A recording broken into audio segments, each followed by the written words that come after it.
Some people from abroad don't want to go India.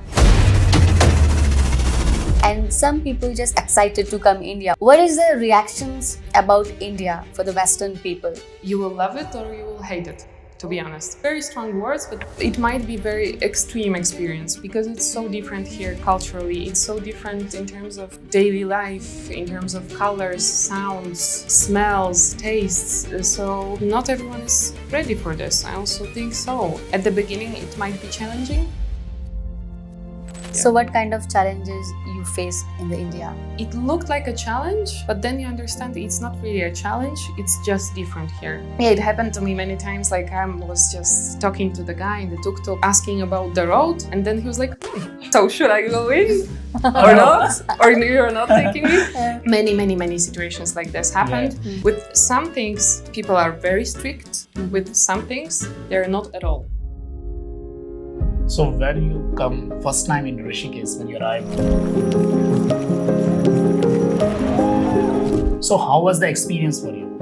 I felt like I'm in a place where is something I really missed for a long time, but I didn't know that I missed this. That brings me closer to myself and to God itself, like very deep feeling. If you can describe your Indian journey in one word, so what would it be?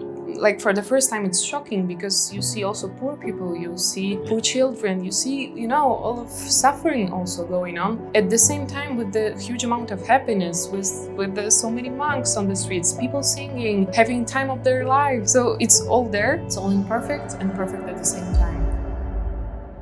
What is spirituality for you? Spirituality is like a door or a ladder to God, to high consciousness. So which mantra is your favorite?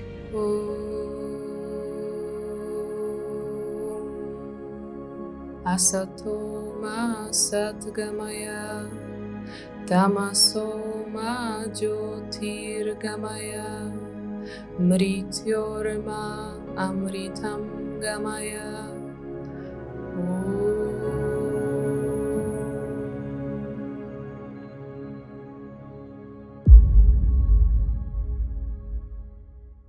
It's very special when someone from the another country falls in love in India. Not even just traveling. They are just living like Indian lifestyle. Yes, today we have very beautiful guest with us. Her name is Veronika Sirash. She is not just a yogini, she is a filmmaker and co-founder of Vavatu Studio in Poland, where yoga, people and art will come together and have a peace and coffee. She worked for many years in film editing, creating and organizing events. But somewhere she fall in love yoga and her heart called to practicing yoga. You know what's beautiful in her journey? She's taking essence of India in her daily life through yoga and devotion, even though she is living far away from India. For her, yoga is not just an exercise. For her, yoga is deep connection with God through mantra, meditation, and movement. So let's welcome this inspiring soul who is connecting India with Indian spirit. Let's welcome Weronika Sirash. Welcome to the Vedic Show, Weronika Sirash, and we are so happy to have with us and can't wait to hear your beautiful journey. I'm also very happy to be here and to share with you. Let's see what's coming. So, it's very interesting. Some people from abroad, they just excited to come India. Oh my God. And some people just express, oh, never. I don't want to go India. So, what is the reactions about India for the Western people? Usually they say that you will love it or you will hate it. To be honest. Yes, it's very strong words, but I'm not sure if people really mean this. But yeah, I heard it also before coming here. Like, oh, let's see, which team are you? And I think it might be very extreme experience because it's so different here culturally. It's so different in terms of like daily life, in terms of colors, sounds, smells, tastes. So it's a big experience for people, for Westerners, and not everyone is ready for this. I also think so, and we should have this readiness in our heart and in our mind and ability to adapt, to see that world, is very different here. So at the beginning, it might be challenging, but then if you learn how to relax, you can manage it and fall in love with India. So what kind of challenges you face in the India? First of all, it looked like a challenge, but then you understand it's not really a challenge, it's just different here, And you can start with the really basic things. We say sometimes in the Western world that Indian time is a very different time. It's very stretchy. It also, with some things, people are very strict. With some things, they're not at all. And you never know which one is which one, So, time, food, you don't know, you never know what you eat. You just order and you see if you like it or not. Yeah, and the same actually with people, because it's much easier for us to read the emotions, to read the reactions from people who we know, or, just Western faces in general. And here, for example, there is some gestures and I'm not sure if someone is saying yes or not. So like this. For yes also like this. For yes also like this. Yes. Okay. So Yeah. it happened to me many times. Like I was just talking to the guy in the tuk-tuk or, just asking about the road. And then he was like, I'm like, so should I go in? Or not, or you're not taking me.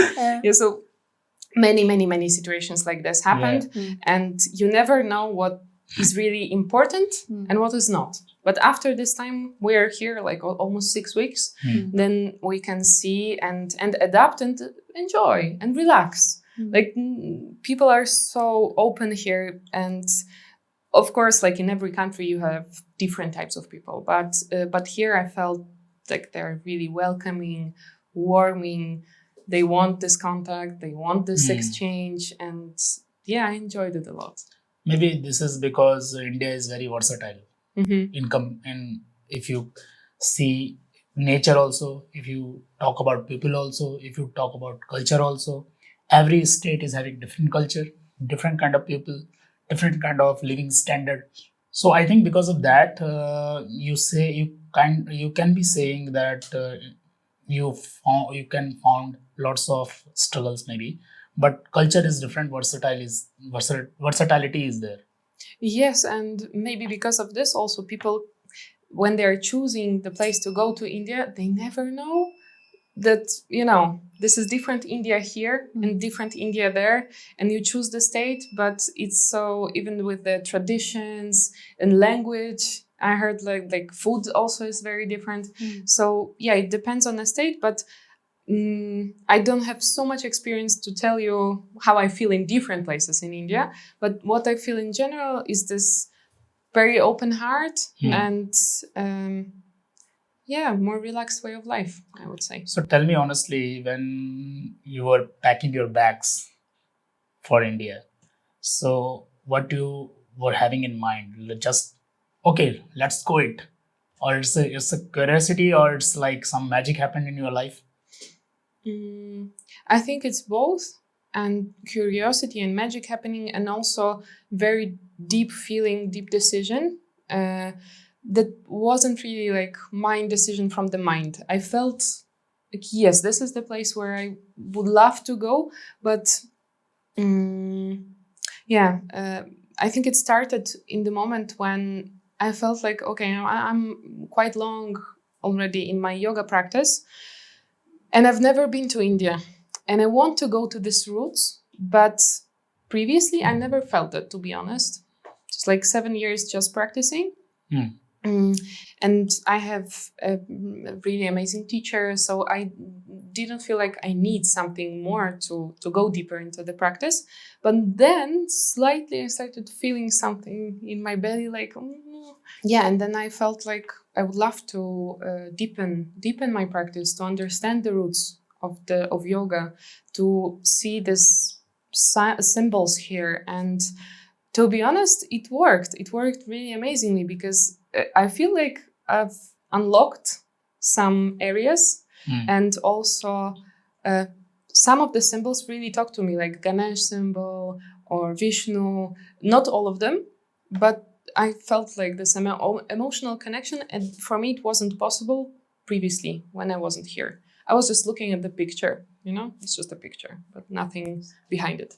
So when you come first time in Rishikesh, when you arrived, so how was the feeling for you when you saw the mountains, Mata Ganga first time, the river flowing, and the air and chanting all over everywhere in the Rishikesh mantra chanting.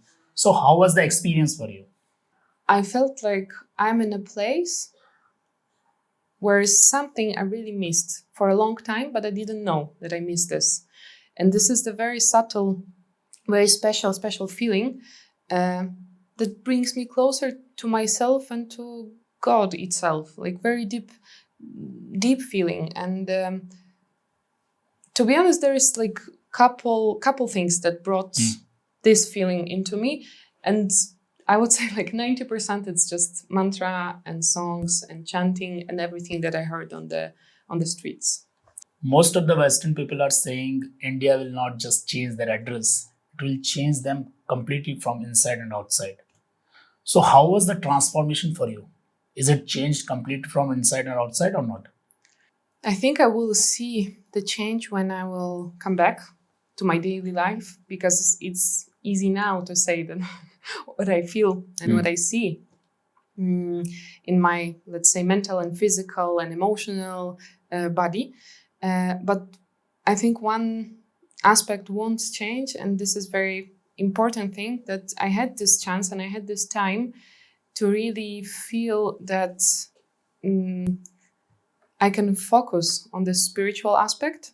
And sometimes they say, like in India, the air is different, but in a way that you don't feel that much pressure that you can feel in Western world, because here you see so many people that are focused on the spiritual and not really this material aspect. And of course, it also has its pros and cons, but in general, it's very somehow brings you back home to yourself, to your body, to your mind. And for me, seeing all of this chaos going on on the streets, it's a paradox, but it's relaxing. At first days, of course, it's intense, but then you can, switch your mental activity into this chaos and focus on the spiritual. Because lots of Western people like those cows going on the street. They like it. First time when they were arrived here, they will think like what's going on. But when they will spend time into the Rishikesh or in India, they will like it. They are going near the cows. They are spending time with the cows. So they are releasing their maybe sorrows and all those things. Yes, and I think it's also about this aspect that in Western world we kind of hide all of this chaos that is a part of life. We hide death. We hide dark side, I would say. And here everything is open. Everything is open. It's like an open book. Yes, it is. And you can see it on the streets and you can see it everywhere. And like for the first time, it's shocking because you see also poor people, you see poor children, you see, all of suffering also going on. At the same time, with the huge amount of happiness, with so many monks on the streets, people singing, having time of their lives, driving the scooter and singing mantra. So yeah, it's all there at the same time. And Western world, I think it's not really used to this. But we are used to see the picture, something that is beautiful, clean. It's all beautifully prepared, but there is not enough space for this imperfection. And in India, it's all imperfect and perfect at the same time. Yeah. So for me, it's about this. So what is the difference between your thinking for Western life and Indian life, and which is difficult? For sure, both lives are easy and difficult in some aspects. But I have a very strong feeling that it's much easier to survive in India if we're talking about, basic needs. You have food, which is cheap, always available. You have people living on the streets, which is not, for me, of course, something I would love to do in my life. But you see that they're alive and they're dealing with it somehow. And in Western world, especially, I don't know, like in America, people have to put so much effort to survive on the very minimum basic level, so that there is no so much space to not material aspects of life. And this is the main difference for me here, because here, if someone decides that, okay, I live my spiritual life, then you can.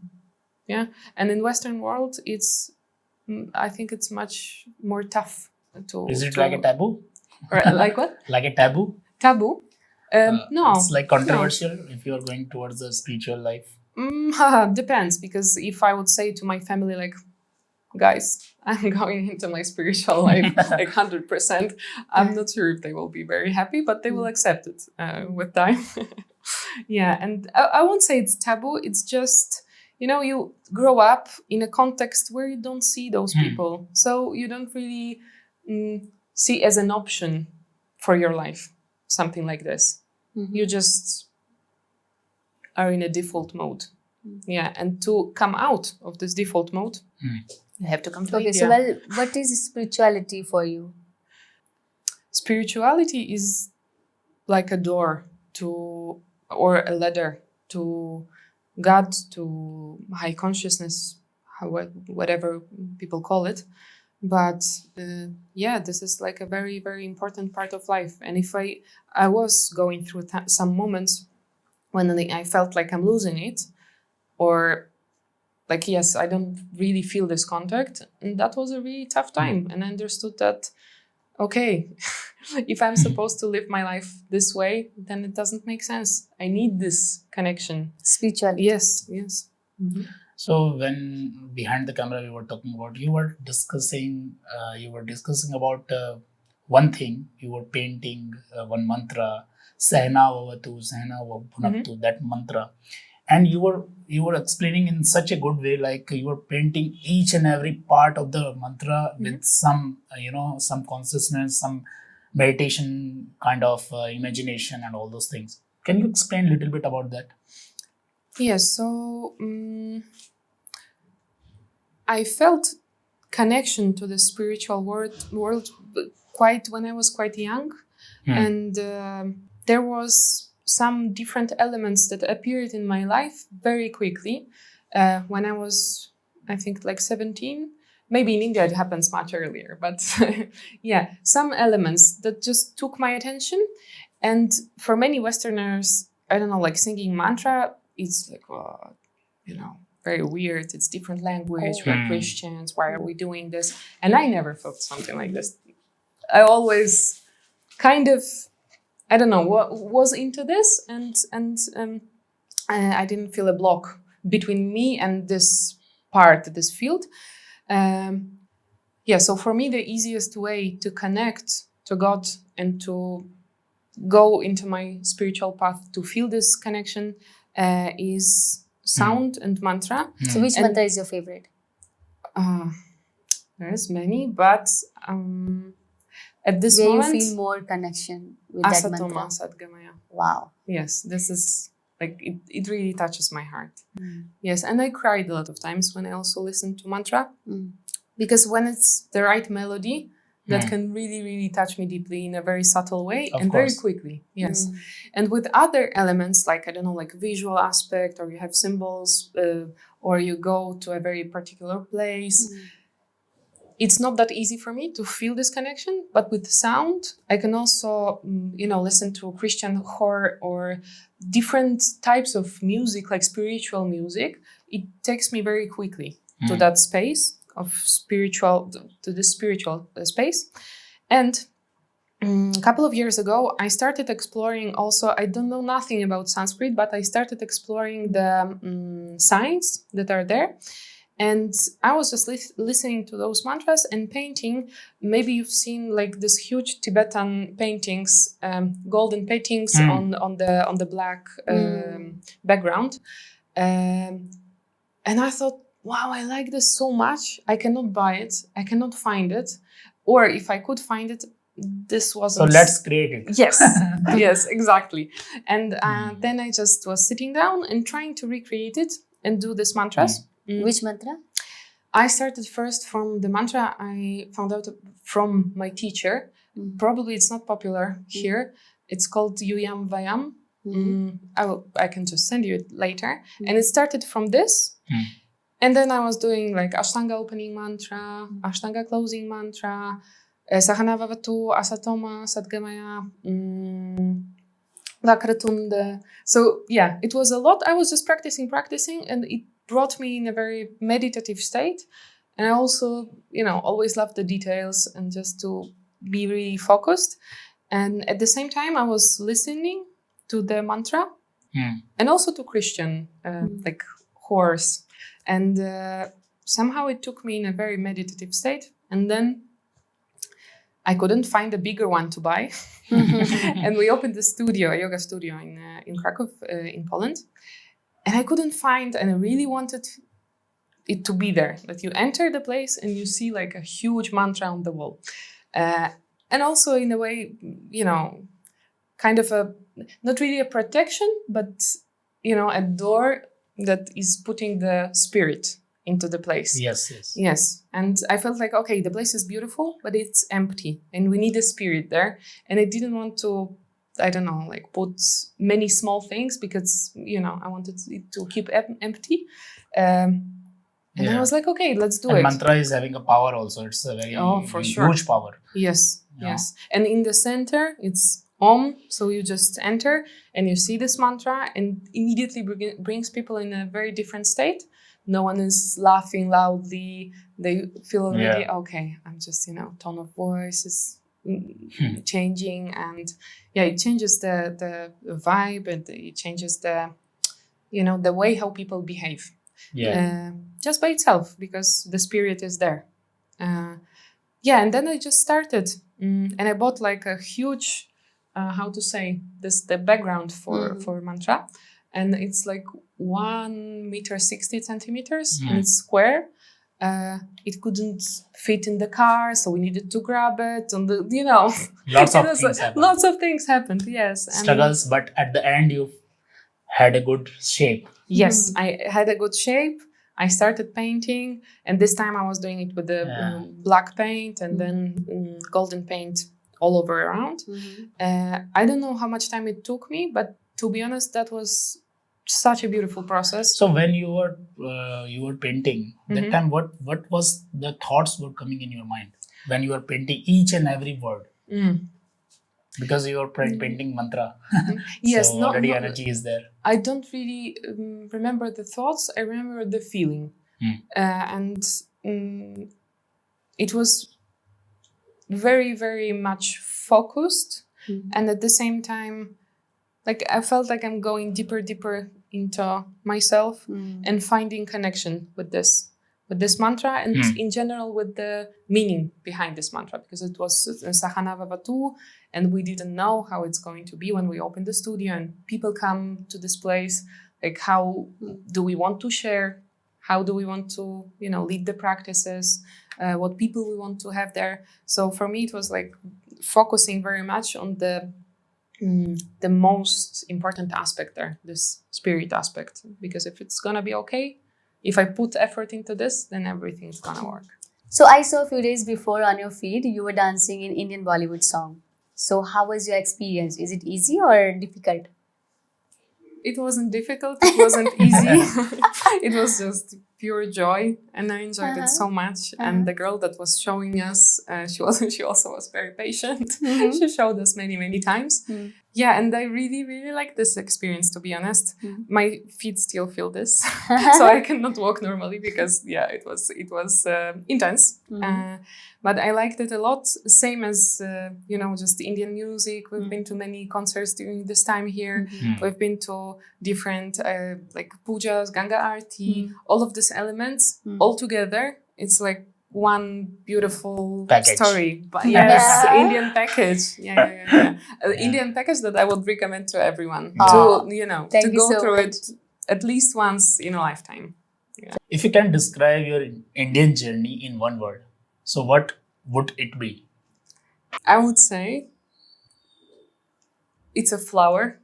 So at the beginning, it was closed and needed some sun and water and right place to grow, to open, and it happened. So yeah, I would sum it up this way, Like a flower. like a flower. Yes, Very very nice. colorful, very exotic flower, but the one that I really really like.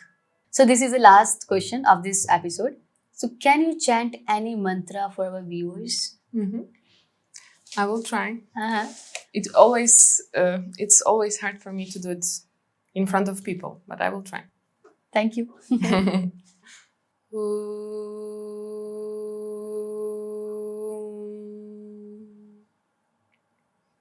Asato ma satgamaya, tamaso ma jyotirgamaya, mrityorma amritam gamaya. Om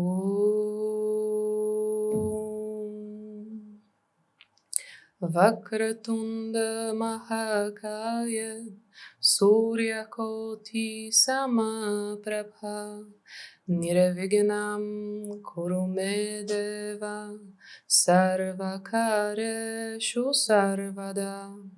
Om Namah Shivaya Gurave Nishprapsachidaranda Murtaye Nishprapanchaya Shantaye Niralambaya Tejase.